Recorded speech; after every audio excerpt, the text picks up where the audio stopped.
Ang intense ng mga kaganapan ngayon sa abot kamay na pangarap sapagkat ikakagulat ni Zoe ang mga maririnig niya sa ama niyang si Doc Carlos. Dito nga ay biglang tatawag si Doc Carlos kay Zoe para balaan ito na wag nang babalik ng Pilipinas dahil nga sa mababalitaan ito na nagkamalay na si Don Pepe. Samantala ay kakausapin ni Eric si Giselle at pagsasabihan niya nga ito na pagdating nga daw sa trabaho ay wala namang problema kay Giselle dahil sa matalino naman daw ito at palaging tama pero pagdating nga lang sa personal life ay palagi daw itong palpak. Kaya naman ay mukhang gagana ang pangmamanipula ni Eric sa kanya dahil sa matitigilan na lamang si Giselle at mukhang dodemdamin niya ang mga sinabi sa kanya ni Eric.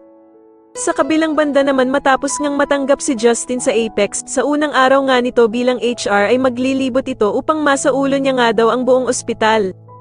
Ikakagulat naman nila Nurse Evan at Nurse Karen ang unang kita nila dito dahil sa ugaling ipapakita nito sa kanila. Dito nga ay ibabagsak ni Justin ang mga gamit nila at agad niya din itong ipapapulot sa kanilang dalawa.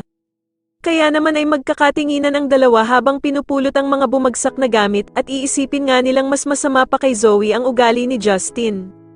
Samantala matapos nga ang mga sinabi ni Annalyn kay Doc Carlos ay mukhang lalambot na nga ang puso nito at papayagan na niyang sumama ng Japan itong si Annalyn.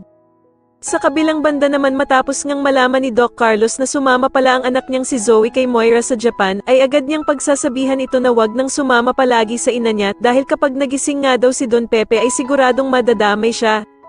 Pero mukhang tanggap na nga ni Zoe ang kalalagyan nilang mag-ina at sasabihin nga nito na nagpapakasaya na nga lang daw silang dalawa habang wala pang ang malay itong si Don Pepe.